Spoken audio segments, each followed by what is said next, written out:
Great. Um, awesome. All right. Well, welcome everyone to the first housing convening that we are affectionately calling the Housing Hubbub. And the word hubbub, as I've shared in the intro material, means noise and confusion, which I don't know a better word to describe the housing challenges that we're facing in the Northeast Kingdom. Plus, who doesn't love alliteration? So, Housing Hubbub it is. My name is Abby Long, and I'm the interim executive director for the Northeast Kingdom Collaborative. And just to start, as many of you know, the Northeast Kingdom is a federally designated REAP zone. That's a rural economic area partnership. And the collaborative is actually who houses that REAP zone agreement with USDA Rural Development. And this allows our region to receive extra and priority federal funding that are dedicated to economic and community development efforts. Therefore, it's the collaborative's role to consistently keep our pulse on the region's needs, to share back with USDA, but also policy and decision makers at all levels, what our region needs to thrive. Where should resources and support be directed? And as you all are probably aware, because you're on this Zoom, housing has emerged as the most urgent and unifying issue facing the NEK. And this was so clear from the results of the 2025 NEK Together conference that we had in November. Folks were asked what was the most critical regional issue that we must convene around in 2026, and we're doing it. It's housing. So, just to set the tone a little, I can't stress enough that we are starting small and simple. We are absolutely not solving the housing crisis in this 1 hour Zoom, 1.5 hour Zoom, maybe. We do have some goals, though. I'm going to share them in the chat, and I shared them with you in the materials that were circulated in advance. But after, these are our beginning goals, and eventually, as we consistently connect through this hubbub throughout the year, key themes and opportunities will emerge. And the NEK Collaborative commits to you that we aim to translate these into more formal reports and action plans that you all will then be able to use as a tool to leverage for your projects. And the collaborative can then begin to help move solutions forward. We do have a very simple agenda for today. It's welcome and intros. We're doing that now, so check that off. And then we'll begin with the participant roundtable. And that's all of you. That's not me talking at you. Everyone will be allowed a minute, maybe a little more, because we don't have all 38 people on here. So there might be some wiggle room. But I asked you in advance, you'll be sharing your name, maybe the effort or the organization that you're working around, and what is the number one challenge that you're facing. And I want to encourage folks, it's okay if you repeat a challenge. That might actually be a good thing because that's how we're going to see those themes emerge. And then we'll be able to, if everyone on the call has the same exact challenge, then we know what to focus on. But I don't think everyone will have the same one. I think there'll be multiple. So I do ask that be mindful of your time. We're not going to be interrupting each other. This isn't a conversation. This is rather a sharing. But I do welcome you to plug comments into the chat or questions. And then contact information will be shared with each other after this. So if you do find yourself wanting to collaborate or work or ask questions or dive deeper with somebody, you can absolutely do that after this hubbub. So again, you know what to share. I'll put it in the chat. But also, once you're done sharing, I ask that you ping the next person. And so it will flow from each person. And then hopefully we'll be able to get everybody. We are going to have Connor at the end of the participant roundtable sharing. He's from HomeShare Vermont, and he'll be actually our first learning segment of our hubbub. So he'll be diving deeper into his organization, and that will just be one piece of the puzzle for this housing crisis up in our region. And I am going to ask Casey Winterson, to kick us off, Casey actually leads a very similar housing convening, more focused on housing insecurity. In this hubbub, Casey and Chris Mitchell, his co-chair of that convening, have been really helpful in the formatting and creation of this hubbub. And my goal, our hope is that they will complement each other. So, Casey, with that, would you love to be our first person to share, and then again, just ping the next person. Great. Thanks so much, Abby. Hi, everyone. Casey Winterson. I am the Director of Economic and Community-Based Services at Northeast Kingdom Community Action. Um, I'm also, as Abby said, one of the co-chairs for the Local Housing Coalition. The Local Housing Coalition is for folks that have been around for a while. It used to be called the COC, the Continuum of Care. We've moved away a bit from the continuum of care because that COC specific language is based on a definition from the Housing and Urban Development from HUD. And there are two of those recognized in the state of Vermont. There's Chittenden, and then there's the Balance of State, of which the Northeast Kingdom is a part of. So the local housing coalition is really our local version of that. So every district is covered by a local housing coalition. So in the Northeast Kingdom, we have Caledonia, Southern Essex, and Orleans, Northern Essex. So technically, we are two districts, but Chris and I, because of all the similarities and partnerships that we have, and the folks that likewise go north and south up 91 on a regular basis, um, we have pushed the meetings together because a lot of the same folks were showing up in the same meetings. And our goal, we've got a couple of different goals, is to really have a communication around what's going on as it relates to to housing, specifically around homelessness and housing insecurity. And then we've been working, last year we worked through kind of a strategic plan process to really bulk out what it looked like going forward for the next couple of years here in the local housing coalition. And the majority of those goals are around specifically increasing engagement from partners like yourselves, specifically folks that may not be part of the human services kind of world already. We have amazing partners in the Northeast Kingdom, and they show up to every one of the meetings. But really thinking about pulling in some of those the bigger fish that might exist in the space, such as funders and developers outside of like Rural Edge, for instance. Our second is specifically around outreach and how do we outreach and provide information for folks who are experiencing homelessness in our community. And then the third is part of another kind of little off tangent part of the NEK, the not NEK collaborative, NEK Prosper rather, which is our goal to that has they have had a well-housed CAN, collaborative action network. And rather than creating triplicates of the meetings, we decided to kind of do an ad hoc of that within the local housing coalition. And the goal specifically there is around the Council on Aging and the new programming that they are running in collaboration with HomeShare around bringing HomeShare to the Northeast Kingdom and really having it. It existed in some degree in the Northeast Kingdom, and I'll let Connor talk all about that in a little while. But there are two new positions that are based out of the Council on Aging that allow for capacity building in the kingdom. So that's kind of our third piece of that. And I've got so much more, but I will keep it to as close to a minute as I can. So if people have questions, I will drop my information in the chat and we'd be happy to have a conversation. Thanks.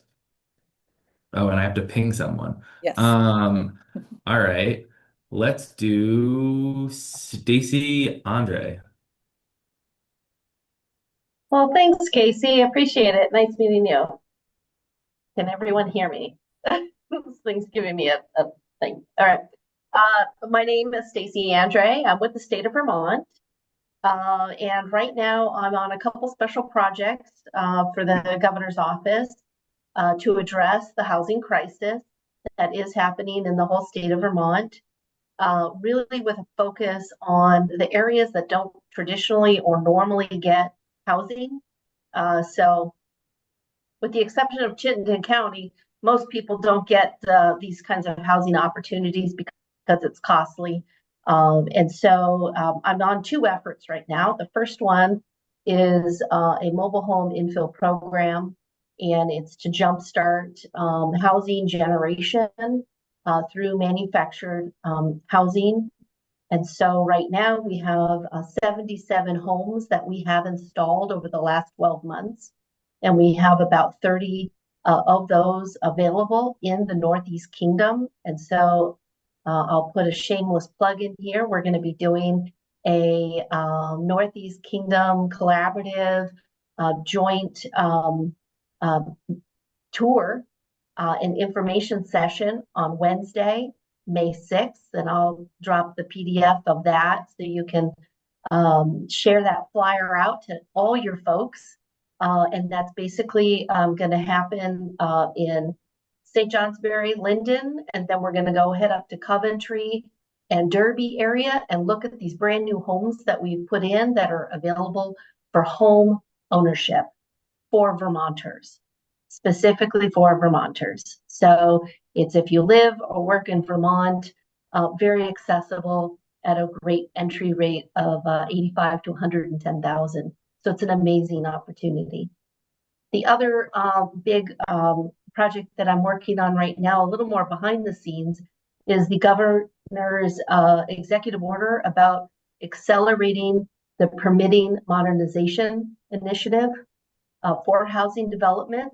As we know, regulation, permitting, it's tough. It's a myriad of, it's a spaghetti. We tried to map it out and it looks like we were making spaghetti. So we are trying to streamline that on our end so that we can make it a one-stop entry shop and you can come out with an approved permit, hopefully by right development, which means following the rules, you get a permit. So I'm really excited to be on that initiative as well. And I think that ties well with what we're talking about here, because I'm really going to need your feedback on this. You're the stakeholders.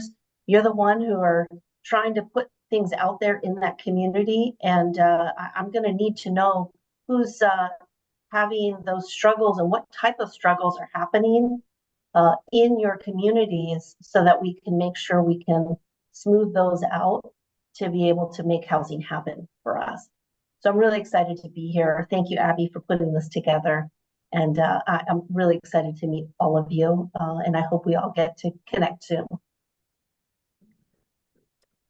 And I'm going to pick Linda Ramsdell. Thanks, Stacy. Thanks, everyone. Great to see everybody here. I'm Linda Ramsdell, the president of Headwaters Community Trust. I'm joined here by a couple other board members I'm excited to see, some of our early supporters. And Headwaters Community Trust is a brand new community land trust organized to serve Albany, Glover, Greensboro, and Craftsbury. And our mission is to care for our neighbors and strengthen our communities by creating permanently affordable homes and access to community-owned land. So where we are now, as you might have read, we're just before our first annual meeting in December. We were our community asked us to meet the moment and to step forward to be to explore being a possible solution for the future of the Sterling College campus. So we've jumped right in. It's a generational opportunity, and as we think of it, an opportunity for generations. And for the community to shape our collective futures. So that is our great opportunity and also our great challenge as a brand new organization without any staff and also with a lot of people who have stepped forward to support us. Um, the Northern Forest Center, Preservation Trust of Vermont, NVDA.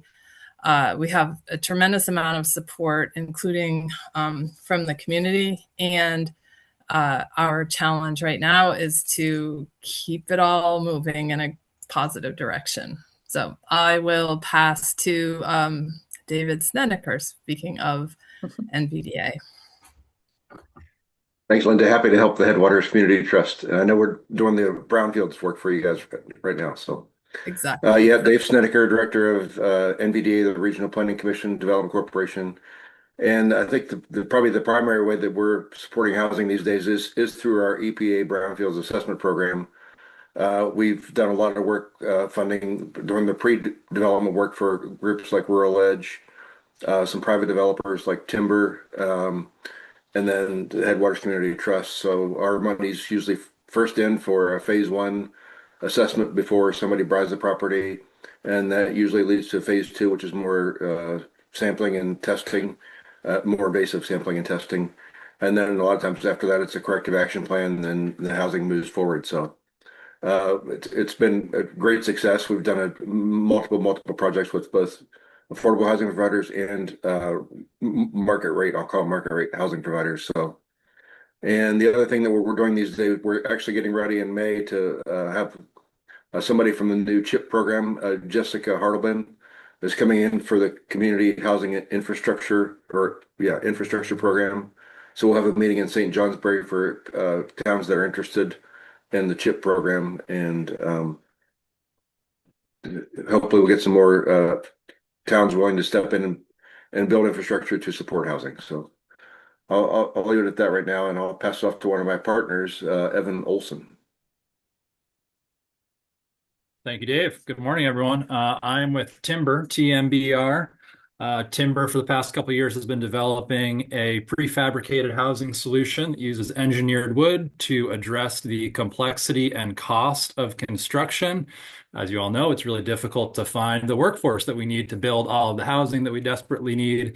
By using off-site construction methodologies, we hope to address that. We built a mock-up or a prototype home in Maine this past winter, and I'm now building one in my backyard here in Danville to show off. And my, I guess, biggest challenge is figuring out, we've got, hopefully a compelling solution here, and what do we do with it next as a developer, as a general contractor? And it's exciting, and I got to figure out what to do next. So happy to be here with you all, and I will pass it off to, I think I saw Mike Morin on here. Hello, Mike. Yeah, hey, Evan. Good morning. Yeah, I'll jump in. Mike Morin, I'm the Vermont, New Hampshire Program Director for the Northern Forest Center. We're a regional nonprofit that works from Maine to New York across the North Country. My day-to-day is spent in Coos County and the Northeast Kingdom. We do a lot of different things, but middle income, middle market housing has been an emphasis or a program of ours since 2017 or so, where we started our first housing work in Millinocket, Maine. We recently, in the past year or so, opened up 560 Railroad Street in downtown St. Johnsbury. Evan was a part of that. And we are actively seeking out kind of our next projects in the Kingdom and in Northern New Hampshire. We have active projects going right now in Tupper Lake, New York, Elizabethtown, New York, which is in the Adirondacks, as well as some work in Greenville, Maine, which is in partnership with Timber, where we are endeavoring to crack the nut on new construction. Most of our work previously has all been rehabilitation of existing downtown buildings that have fallen in disrepair, and we've rehabilitated them and turned them into housing or a mix of housing and commercial space. I would say that our biggest challenge right now is cost. Our model doesn't avoids subsidies. We have a impact investment fund that funds a significant amount of our investment in housing, and then we couple that with grants. But because of our interest in serving the missing middle, we avoid say like traditional kind of grants that might put income restrictions on folks who might be living in one of our homes.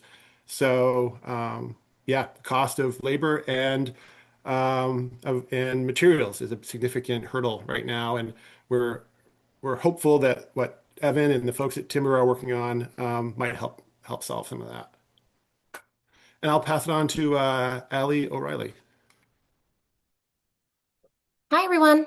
I had a feeling you were going to pick me. Good to see you all. And I'm excited to be included on this. I'm Allie O'Reilly. I own Live in Wilder Property Management, which is located in East Burke, but I service the general surrounding area from Lindenville to Westmore. I was in St. Johnsbury on the 560 Railroad Street project for the last year, helping them lease up those apartments once Evan got everything up and running there. And that was really an honor. I've also done some work with Kingdom Trails and affordable housing there. Um, and now, really, what I'm doing is I'm managing about 30 properties in and around the area. Some are seasonal, as you know, like I'm right by the mountain. So that always is a little bit of a struggle for me, but I think what I try to do is hybrid what I take on with people that with housing that's affordable. So I have rents as low as like $1,000 a month, and then rents embarrassingly as high as $5,000 a month. And I think the issue for me is seeing so many homes out here sit and not be able to lease them for less to families in the community that would stay in them for years to come. Um, so I guess that's my spiel, and I'd love to pick up more affordable housing in the area. But I think my struggle is that so many people buy second homes here at such a high rate and then can't afford to rent them for less, and nobody that works in the community can really afford to take those properties on. I'm pinging Evan Carlson. Hey, all. Evan Carlson. I'm with Northeast Design Lab, helping organizations work through complex, ambiguous challenges and help them build the right solutions. When it comes to housing, I'm specifically helping Headwaters Community Trust develop their business plan, and excited to be a part of that conversation. I'm also making a road trip over to Maine to see the demo house that Timber is building over in Greenville. So I'm excited to check that out in a couple weeks. Do you face a challenge, Evan? A challenge. I mean, when I see the housing piece, there's definitely significant challenges. Me personally, I think that the affordable housing that is going to attract people to stick around for a long time is the biggest one. The cost of materials, the cost of labor and reliable labor, I think is never ending. But yeah, there's too many to the list. And I will hand it off to Julia. Thanks, Evan. Hi, everybody. My name's Julia Valera, and I am at NEK Broadband. And I'd say there's a lot of challenges, but right now we are currently building out. We received BEAD funding, as you may have heard, and we are building out the construction plans to implement that funding, alongside waiting for some contracts and permitting and environmental reviews. But anyway, that's a big project. So we have a lot of work we need to do, bringing awareness around that rollout to our customer base and potential customer base. And I'm here actually because we simultaneously have a program where we are able to pay for drops to residents and businesses. And so in thinking about how development projects happen, there's potential there to align with us on bringing drops and infrastructure in, so that the underground or aerial is in place when properties are opened and made available. So I'm making that plug here, and I'm happy to follow up. I will pass it to Marcy Lindstedt. Thank you. Hi. I am a real estate broker with Century 21. And yes, we do sell a lot of properties to second home buyers, but I have to say that I spend most of my time trying to help first-time home buyers because it is the most difficult thing here. And I am in very big need of trying to find resources for these people. And all I'm doing is writing down names and resources here to try to reach out to you guys and find programs and ways to help these people because they're struggling. And it's very easy to help wealthy people buy a second home here, but it's tough to find people who are housing insecure find a place to live. I'm one of the founders of the Barton Community Giving Garden, so I'm in touch with a lot of these people. I work with the Barton Hub here in Barton. We provide meals to the community twice a week. I work with Ali Howell with the NECA, so I'm in touch with a lot of the people that way. I also am the one of the realtors that come in and give talks through Rural Edge for the first-time home buyers so that people qualify or try to qualify for home loans through the Rural Edge housing. I have two clients now trying to qualify for the mobile home park assistance programs, but it's things like they call with questions. Well, I have a record. Am I going to be able to get into this program if I have a criminal record? And I just don't know how to help these people. So I'm just looking for any kind of assistance. And it would be great if I knew who to call or how to get these people in touch with people. So anyway, thanks. I'll hand it up to Karen. Thank you. My name is Karen Garrity, and I'm currently a private consultant working on, excuse me, primarily grants and fundraising activities for projects across the state and in the North Country of New Hampshire. Of late, my work has revolved around, in fact, my work even today is revolving around securing funding for wastewater projects. I'm working on a couple of projects right now, but in the southern part of the state with a very small community that was badly damaged in the flooding of 2023. And prior to that, they just hadn't recovered. It's been an ongoing issue. And because they are a small, older community, they have a wastewater issue. The great thing about this particular project is that they've identified land where they're going to put in the infrastructure and build 26 new units of housing, which is quite remarkable. So that's the second part of this wastewater project, is to look then how to develop the housing and get the funding together. And I would say with the number of projects I've done around developing infrastructure for anticipated housing, it's just the costs of everything to try to get enough funding together to put these pieces together to ultimately result in improved housing and improved locations for business development. So from my angle, that's what I'm seeing.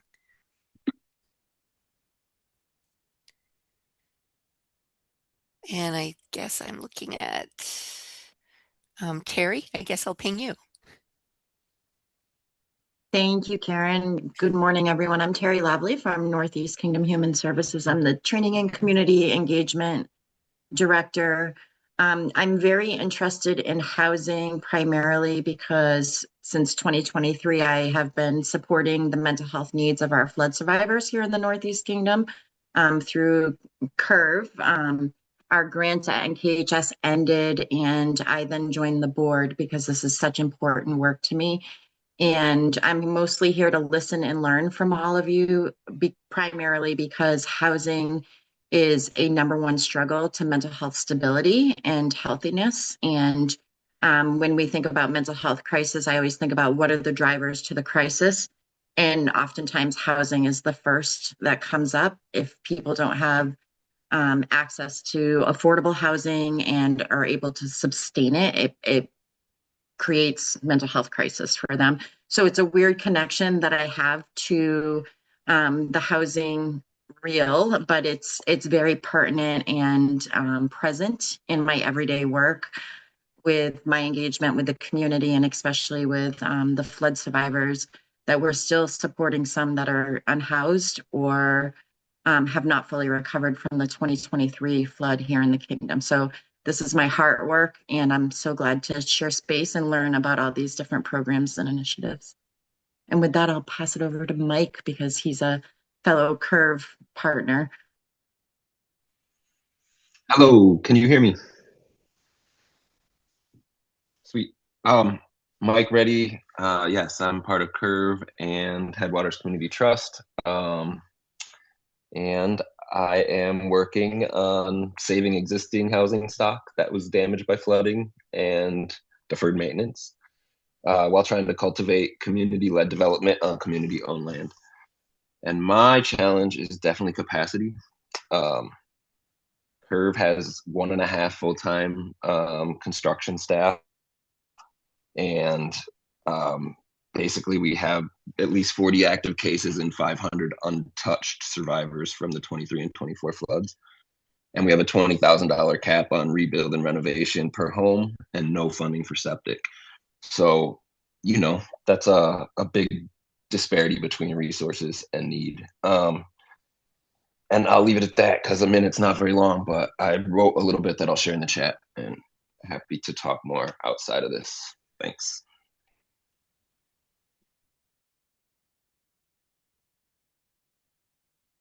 Sorry, tap. I gotta tap someone. How about Star? Hi guys. First of all, I want to apologize for no camera. The little light is on, but the camera is not. My picture's on there.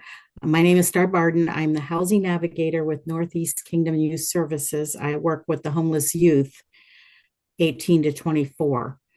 I guess my biggest problem right now is funding.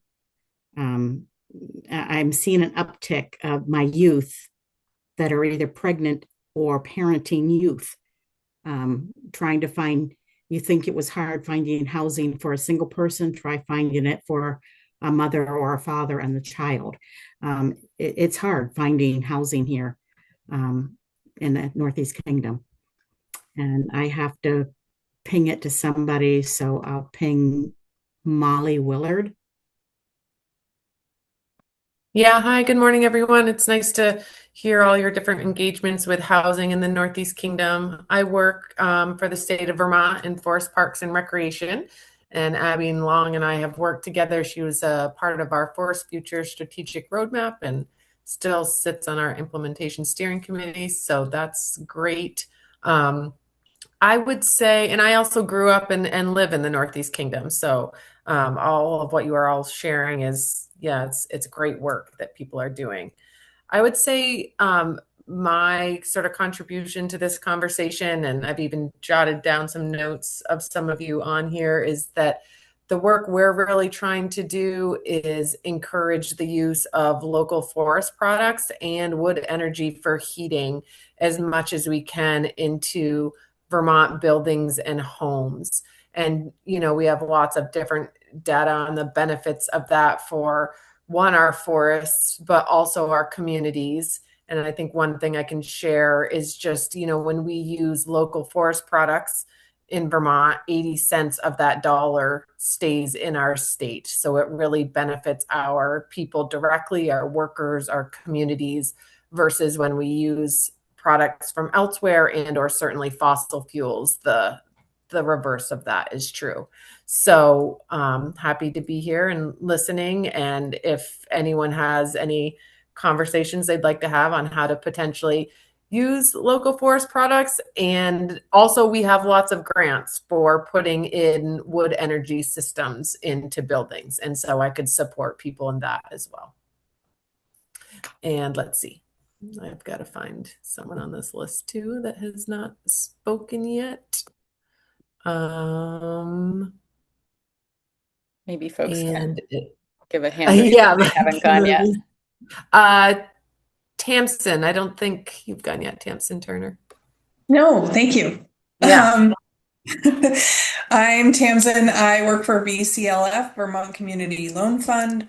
We're a Montpelier-based but statewide alternative lender working with small businesses and affordable housing projects, community facilities. I am a resident of Albany, so NEK is at my heart. And I think one of our challenges, it's always a fun thing, is kind of finding creative ways to fund projects that are kind of weird. So, as an alternative lender, we have to be creative all the time, which is enjoyable, but also really challenging in the funding and financial world. Um, and I just signed something for Becky for Rural Edge, so I'll ping you. Thank you, Tamsin. I was just going to say, between her and Dave Snedeker, I don't know that I could do my job. So I think, thank you both for that. So I am the Director of Real Estate Development for Rural Edge. We are a nonprofit affordable housing provider in the Northeast Kingdom. We cover Caledonia, Essex, and Orleans counties.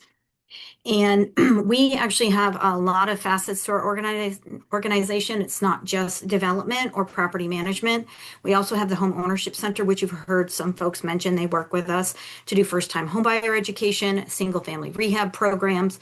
We have a VHIT program that assists private landlords in bringing offline units back online. We do have our property management company, which manages over 800 units between the 3 counties. We have a community building and engagement group that does a lot of community engagement, community gardens. We have an eviction prevention program, which helps our tenants stay in the units. And we also have the development department, which I direct. And we have 1, 2, 3, 4, 5, 6, 7 projects that are supposed to close at some point before the year is out, totaling over 100 units of housing in the Northeast Kingdom, which is a big deal because we're all rural and you can't build 100 in one place. So we're looking forward to getting all of those projects in motion. One of those projects is actually an enlarged shelter in the St. Johnsbury area for homeless, which would open up the current shelter for some family shelter units. So we are working to get that taken care of. We are participating in the mobile home infill projects. So some of the units that you're going to go see on the tour on the 6th are units in our parks. And we are collaborating with other entities to try to get creative on finding other funding, like Jade Peak Resort, and working with them and funding that they can provide to a project and land they can provide to a project to start to look at workforce housing for the resort. So we're trying to do all of those other things in addition to continuing to provide affordable units in our communities. Our biggest challenge is always cost. And then, that comes down to infrastructure in smaller towns that we don't have, like the bigger cities, regulations that are coming to us that affect the rural. It's more expensive to take care of in rural communities than the bigger cities. And finding contractors who have the staff to put these projects together without having to have folks come from across the state or other states because they have a larger capacity, bonding capacity and staff. So those are some of the bigger challenges that we're facing. And I'll pass it off to Bill Day. Good morning. Thanks. My name is Bill Day. I'm on the board of Headwaters Community Trust with Linda Ramsdell and Mike Reddy. And I think Linda ran through our challenges pretty well. We're in the process of trying to build an organization that can last and bring the community land trust model to our 410 area. And we're also in the midst of finding negotiating for a very large project in Sterling College campus. And I'm here just grateful for the chance to meet and listen to people that are working in housing in the kingdom. Thanks. I think that's everybody. I think Zachariah and Grace. Zachariah, do you want to go? Sure. Thank you. I'm Zachariah Watson. I'm the Executive Director for Central Vermont Habitat for Humanity. And we're here because we have a Greensboro initiative up in the Northeast Kingdom that sort of encompasses Craftsbury, East Craftsbury, Glover, and Hardwick, in addition to Greensboro. we were approached by a housing committee a couple years ago, and we worked with them to purchase property and are now building a duplex panelized construction. It's a pretty complicated build. It's serving two low-income families below to 80% of the area median income. They will own the home when it's complete, and we're about 90% of the way done, which is exciting. Um, we are using about five different sources of funding on the project, and which is sort of work as a result of that. We're required to use local sources of materials. We build high performance energy homes. We meet Indoor Air Plus, Energy Star certified, zero energy ready now. We also, thanks to a partnership with the Vermont Community Loan Fund, are also working closely with our CTE students. We're working with Youth Build and typically have about 200 volunteers that commit about 4,000 hours to completing a project like this. Also partnering with Rural Edge, who's assisting us with the financial analysis of our homeowners. So sounds complicated, it just means that there's a lot of people supporting us through the project, which is really exciting. Um, our experience is mostly in central Vermont. However, getting into the Northeast Kingdom, we are seeing a lot of the same challenges, and of course, it's cost for us. It's a little bit different. At least we have a little bit more contractors in central Vermont. We really struggled to find contractors in the Northeast Kingdom, and as a result, subcontractors alone were about 30% higher than other places that we build. But the lack of infrastructure in most municipalities in the Northeast Kingdom makes it challenging for municipal or for doing wastewater and water in particular, and then finding sites that are within an area that makes sense for somebody that's low income to live in is challenging and also expensive, much more expensive than it's been in the past. So those have been our biggest challenges around cost. And with that, I will pass it on to Grace.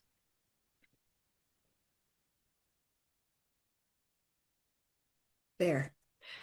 So, hi, I'm Grace, and I'm actually a chiropractor and hyperbaric medicine physician, but I have a major interest in, what I'm understanding is being described as this missing middle income, the idea of high efficiency housing that's mixed generationally and really is about planning and developing communities that support all of us and the need for smaller but highly efficient housing that remains, coherent with our beautiful rural environment.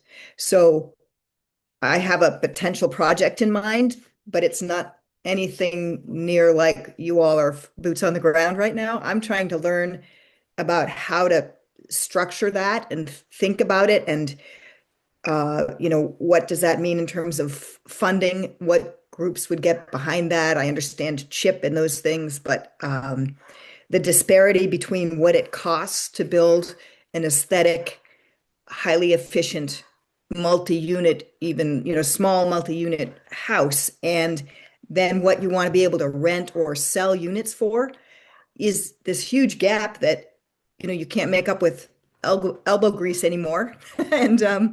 And so I need to learn about that. And I guess for me, that's the biggest challenge is kind of what are the options around how to structure that kind of thing so that it works and these places can be built and offered to people who would either rent or own them with some understanding. I've read about caps on like resale so that they remain affordable over time, all of this stuff. So I should be big ears and, that's kind of where I'm at.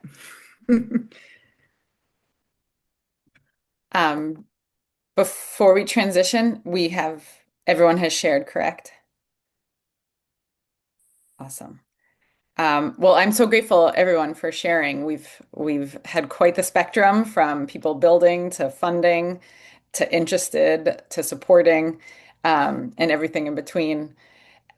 We have structured this hubbub, so we're ending our Zoom with a learning spotlight segment, and today's hubbub is going to be Home Share Vermont, so Connor will be taking over.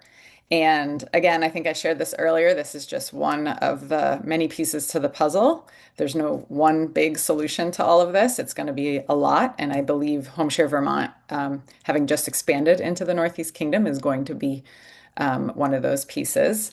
And with that, I will turn it over to Connor to go for it. Thanks, Abby. So he has more than a minute.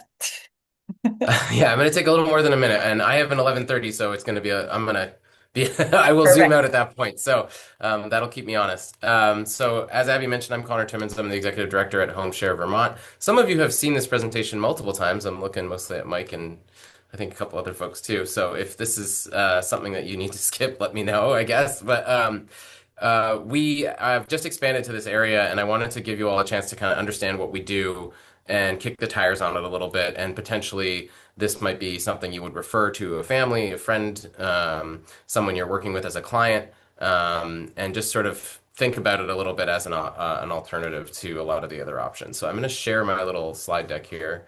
All right, so can you all see Amelia and Susan here? Great. Okay.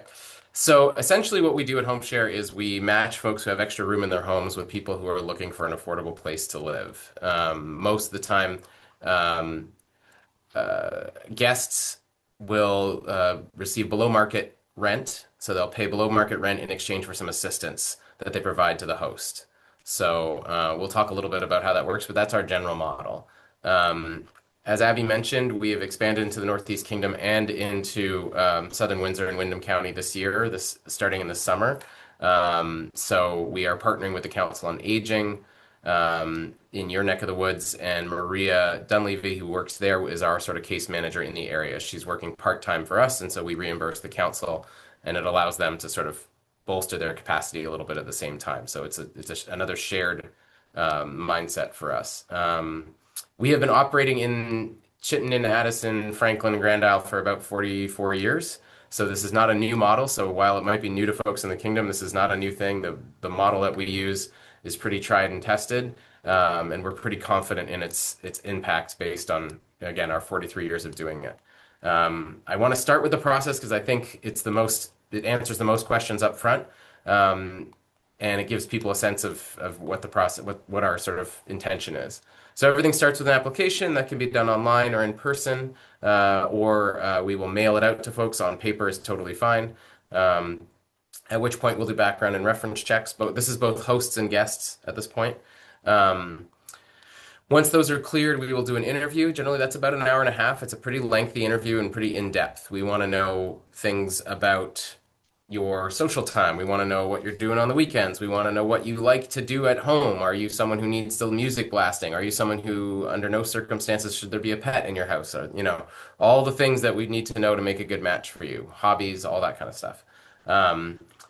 Once we know that information, we can put all that together into sort of a resume.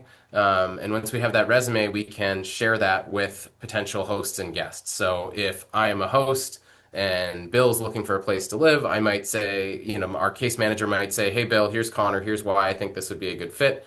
And then Bill can sort of say, okay, or yes or no. That sounds great. And then the same thing with me. So there's a bit of shuttle diplomacy that goes on between case managers, hosts, and guests. If everyone at that point agrees that it's good to have a conversation, then what we'll do is an introduction. And that introduction is a facilitated conversation in the home of the host. And at that point, we get to know each other. Everyone has a sit down and has a coffee, talks a little bit about what they're going for, what they're doing, what their life has been like, and whatever commonalities we think might be useful. Everyone sleeps on that. We do another round of shuttle diplomacy. Hosts and guests have an interview or conversation with our case managers, at which point they can start their match through a trial period. That's 2 weeks, where the guest will move in luggage, not furniture, is what we say. It's a 2-week visit. And during that time, they are abiding by a match agreement that we've put in place as a tentative agreement. And that agreement outlines all the things we just talked about. So, either the rules of the house, what assistance maybe the host might need. In my case, as I am a host, I have little kids. So what we wanted from our guest was 1 3-hour chunk throughout the week at whatever point worked for them of childcare That's what we asked for. And then there was rent on top of that, and that was it. Um, Oftentimes it's, shoveling, mowing the lawn, um, household chores sometimes. We think a lot about folks who are aging in place, and this is how our program started. And so that's the primary use for most people. So things that help people live in their home more safely, comfortably, securely, if only they had someone to help them with this XYZ project. So there's some flexibility there, although there is some rigidity in terms of our match agreement. So it is very spelled out very clearly.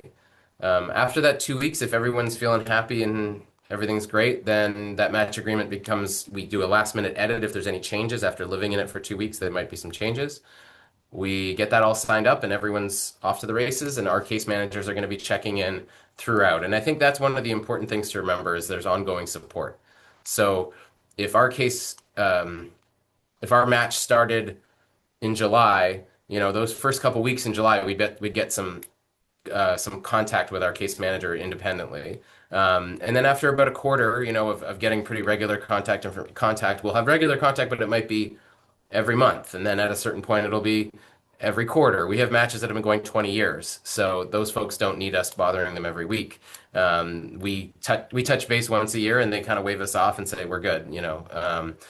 But there's regular check-ins always, and the folks know who they can contact and know that there's an intermediary should anything go away that they don't feel comfortable with. So how does this work? So I think it's important for people to take some takeaways about what home share is, and safe is one of the things that's really critical because I think that's the thing that people are most concerned about. They say, wait a minute, this is a stranger in my house. And so what's important to note is we'll do 6 different background checks. We'll do 3 different reference checks on everybody in the program. So we are very sure and secure about who we're moving into anyone's home and whose home we're moving people into.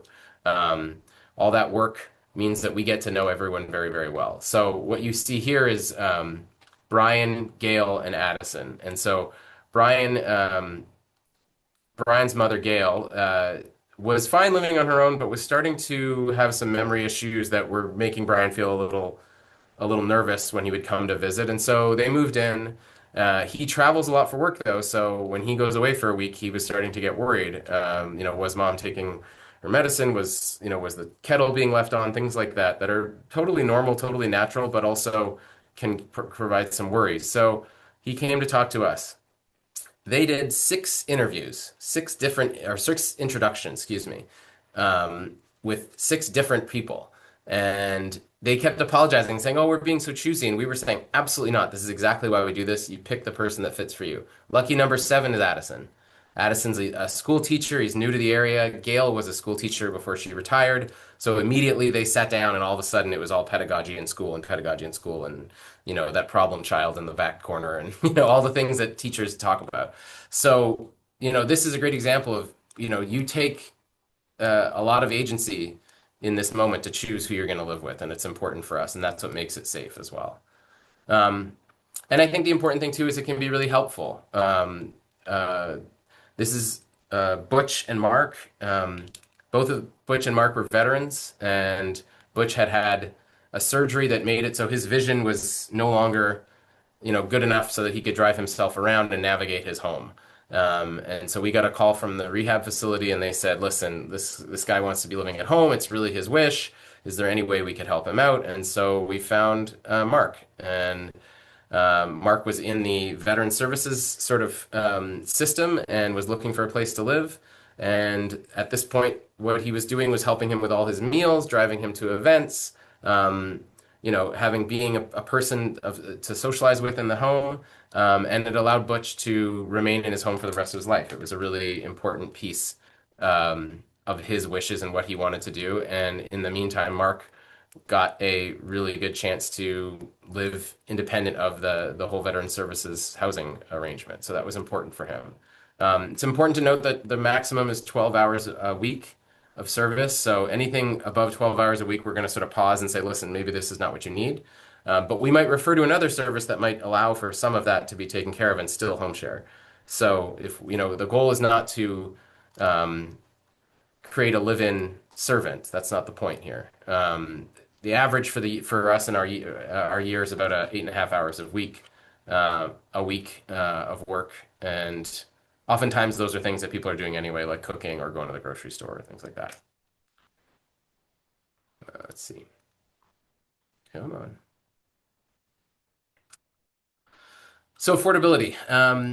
The average rent that our guests pay is about 379, 370. Let's call it 380 a month. And so that is based on the idea that the maximum is 650 that people can pay, and the minimum can be zero if their service hours are enough or their assistance hours are enough. So if you think about a balancing scale, if you're asking for 650, you probably aren't asking for 12 hours of service. But if you're asking for 12 hours of service, you probably should be asking for very little rent. So it averages out to about 78 or sorry, 380 a month, which is pretty affordable in any part of the state.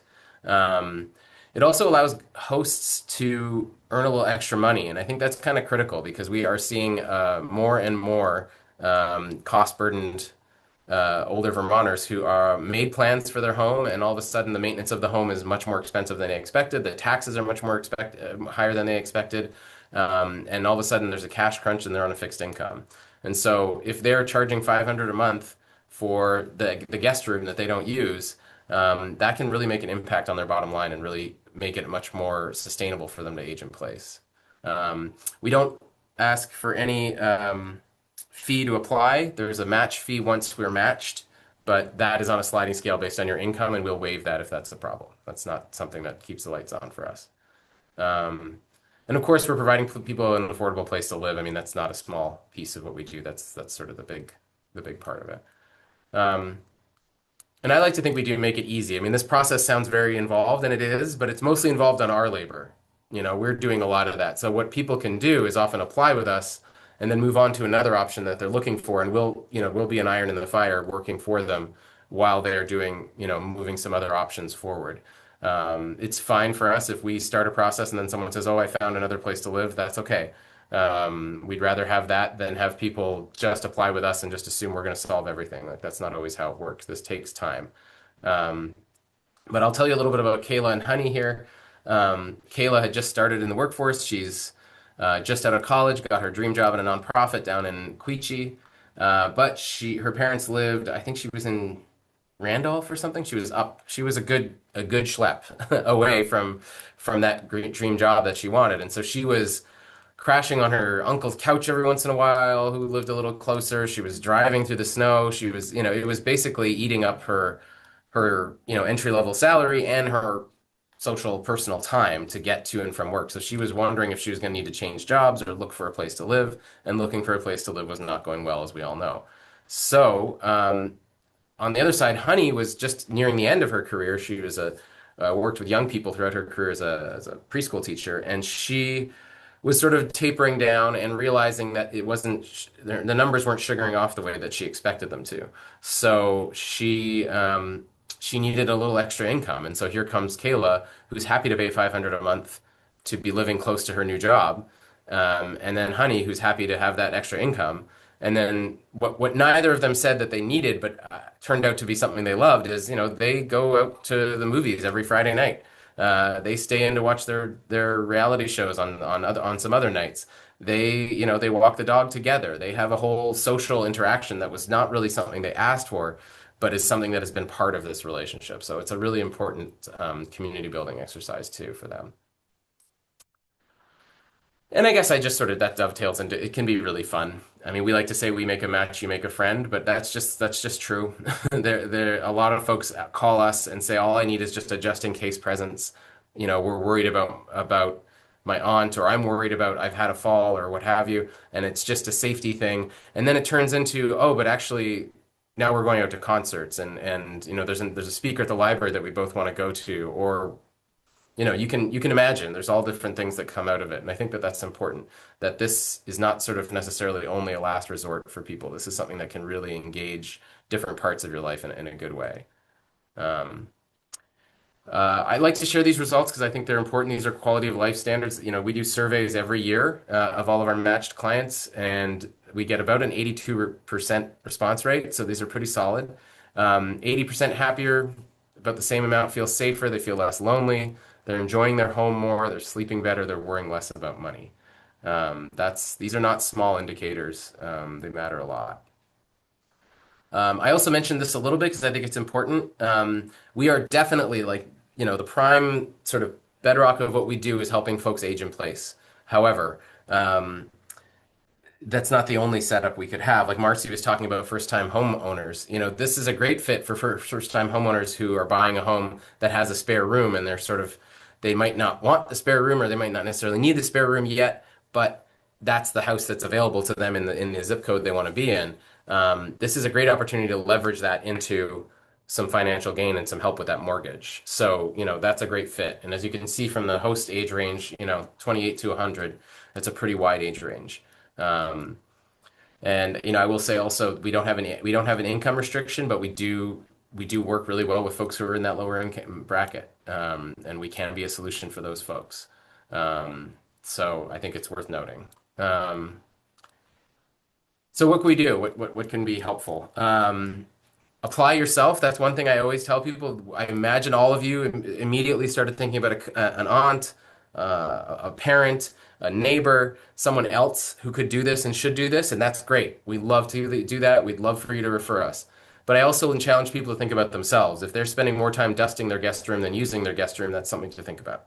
The other thing I would say is, referring friends and family is so key. If you think this is a good program and you want to learn more about it, call us. We're happy to tell you more about what goes on and get into the nitty-gritty, and then have you talk to your friend or family member about it. It's a really good way to make it work. The other thing I would say is we would love to be talking to frontline folks. Like we want to engage more people who could be applicants as possible. So if there's a meeting or an event or a tabling opportunity, and Abby's been really good about this. That's why I'm in this meeting, I think.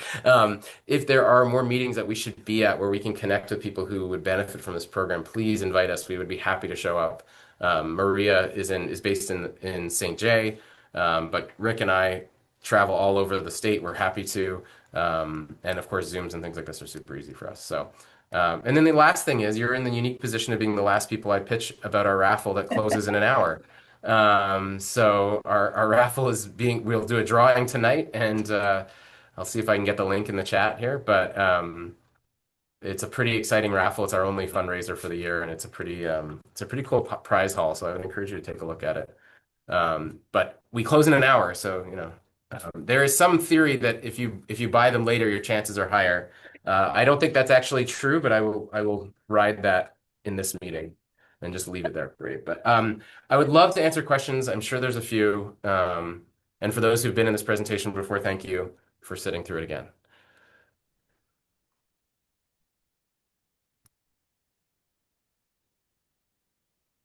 I have a question. Thank you so much, Connor. I appreciate I saw it. your presentation the other day, Stacy. Yours was great. I love this. This is great. I really appreciate your efforts in putting this together. I imagine there's all sorts of homes sitting on the market or sitting there. I know I have 3 neighbors just around me that are elderly, all by themselves in big giant homes that would love to have people come and help them just even a little bit. So thank you for doing that. My question is, how from getting a initial connection with you to finding a match, what on average is the time range of that? Yeah, and so this is one of the reasons we're not a terrific emergency home option, because we talk, weeks and months, not days and weeks. So it is not uncommon for it to be 2 or 3 months. It's not uncommon for it to be 6 months. It can take a while, and this is sort of, we live by the sword and die by it, which is we really want to make good matches, and if that means we don't make as much, then that's okay. It's important for us to make really good matches. We don't want to make matches where people are feeling uncomfortable in their homes. We want them to be exactly what they want and exactly what they need. And so we're really careful and really cautious. And sometimes what that means is we have a host who's in an area and we don't have any guests who are looking in that spot. Then we'll start doing ads for that. And I think you've probably seen those ads around, home share available. So, we'll go that far to try and make that work. And that takes time.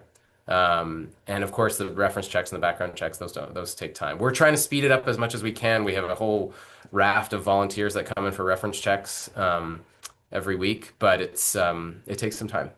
Yeah. Terry, you had a question?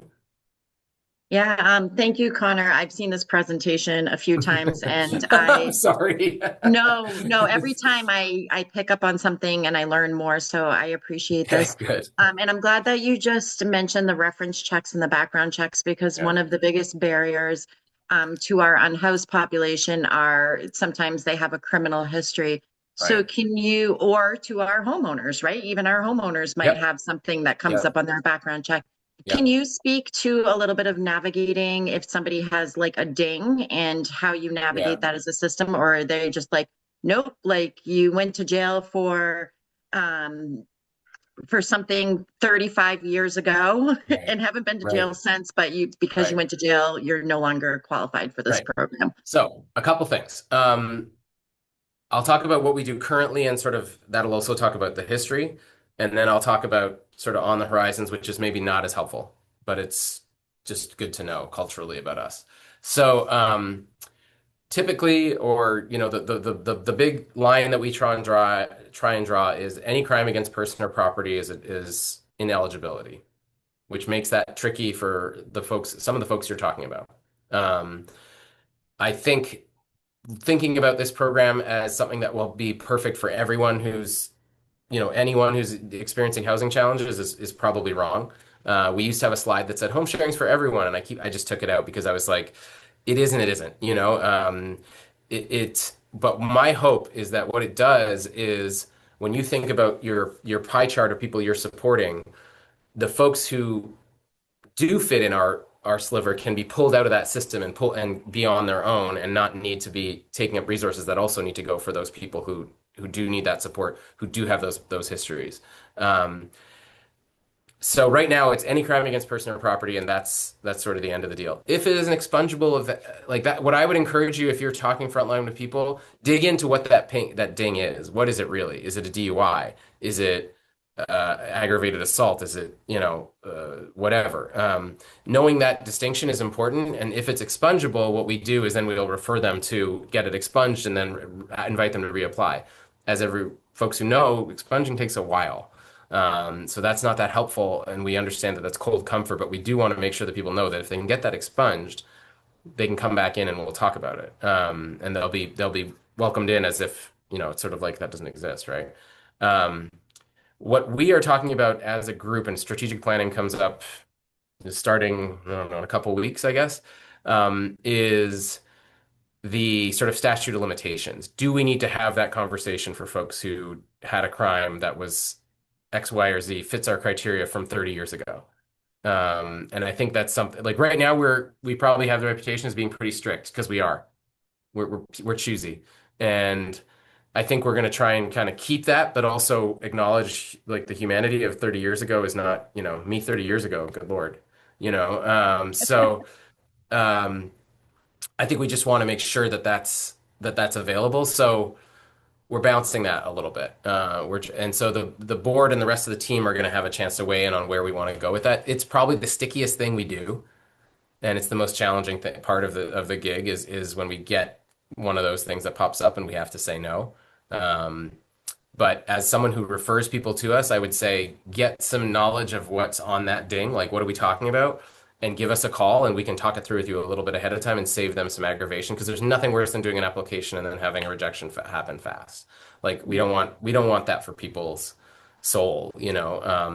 So I'd rather have a conversation with you, Terry, or whomever ahead of time and just get a sense before we say yes or no. Does that answer your question? It's probably not the Yeah, great and I answer you're just looking for, have but one other question. Abby, is that yeah. okay? Do we have time? Absolutely. Please. Yeah.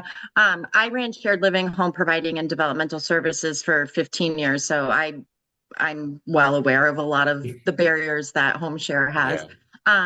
So I am thinking of one particular individual that I know just in my social circle that lives off the grid and could potentially benefit from some companionship more than anything. Is there a home inspection process? Is there so for shared living, like we do electrical and furnace and is your discharge valve on your hot water heater and smoke detectors? Yeah. And so So what is the we don't do qualifications for the home? So we don't do that. We don't call it inspections because we're not doing the water heater valve thing. What we say is we interview the host and we interview the home. And so what we're doing by interviewing the home is, egresses are the ones we're interested in. Is the room insulated? Is the window closed? Is the door closed? Is their lock real? Like, is there a lock on the door if the person needs a lock? Is the bathroom serviceable? Like, what we're trying to figure out is this a livable space? But it doesn't need to tick any of the like HUD boxes other than our general interpretation of safety, which is loosely based on the fire code, but is not like we might say, wow, okay, there's no smoke alarm in here. You should probably put a smoke alarm in, but we're not going to say it has to be this brand of smoke alarm or anything like that. Like I know that's the new fire code has a lot of that. And that coming from having conversations with folks who do fire code and say that if they inspected every home in Vermont, no one would be allowed to live anywhere. And so, I mean, so so so So we're not true. like this is the flexibility and the rigidity of the program. I have to be honest about it. Like so we will interview the home. We will make sure that someone would want to live there. Are there pests? Is there sign of pests? Is there this? Is there that? Like we want to make sure the home's livable. If it's not livable, even for the person living in it, we will start to think about referring them to where they might get some support. That's the other piece too. Because Well, that's also subjective, not objective, because they might think it's correct. That's what's so tricky completely about all this. livable. Right.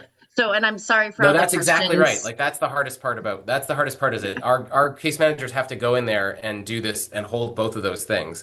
Yes. And also know that like, okay, a guest needs to look at this space and say, yes, I'm in. Yeah. And so we are often um, in a position to figure that out, but we'll often go with give the benefit of the doubt and say, well, there might be a guest who will be really into this. I personally might not want to live here, but that doesn't mean that someone else doesn't. You know. Yeah. Thank you. And just thinking of the way a lot of our Vermont, Northeast Kingdom folks live, Yeah. it's not traditional living styles, but it's a lot of people's jam. Like, yeah, Yeah. I'm cool with solar power and compostable toilets and all of these. And like, yeah, I'll do a couple hours a week of gardening in the summer as my home share Absolutely. responsibility. So just Yeah. No, I wanted to think get that's what we see a lot. And so like we like a funky house. We like it's a good setup. So we're not there's not I would say like the hosts range from the 5 bedroom farmhouse to the double wide. We have that whole range. That whole setup is in there. So and all of those work. That works totally well. So yeah. Yeah, thank you, Connor. And I'm sorry, everyone, for taking up so much time. No, this is why we're here. It's okay. Yeah, It's yeah. okay. And thank Awesome. you, Linda, for your comment. I appreciate that. Mhm. I hope that's going to work out. Connor, thank you for diving deeper and being our guinea pig in our first learning spotlight segment. And thank everyone again for sharing. My commitment to you now is I will try to make sense of all this.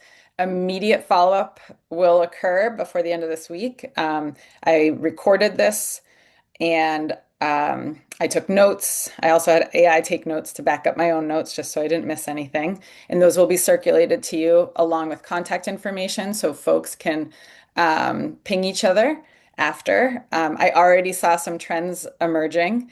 And Marcy, I think maybe some low-hanging fruit is resources.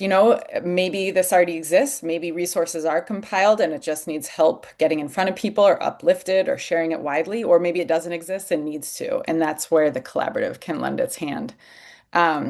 So I will also, with our follow-up items, be sending out a feedback survey. So I'd really appreciate if folks let me know what worked, areas of improvement, and other ideas for learning segments that could happen in the future, topics you do want to dive deeper on. I also would love your feedback on this is the third Thursday of the month at 10 a.m. Does this work or does it not? And who should be at the table but wasn't here today? I'd like to know more context from your own circles so we can make this hubbub even greater. So ping me if you need. This was an awesome first hubbub. I hope it was valuable to you all as well. And I look forward to the next one, which will be in person, May 6th. Stacey already shared in detail about the MIPS tour that will be circulating all throughout the kingdom that day. And I did send you guys the one-page flyer on that, and I'll probably send it to you 5 more times in advance of May 6th. All right. Well, with that, everyone, thank you. Thank you. Have a great rest of your day and um, enjoy school break next week. I know I will be. Thanks, everyone. Thank you, everyone. Thank you.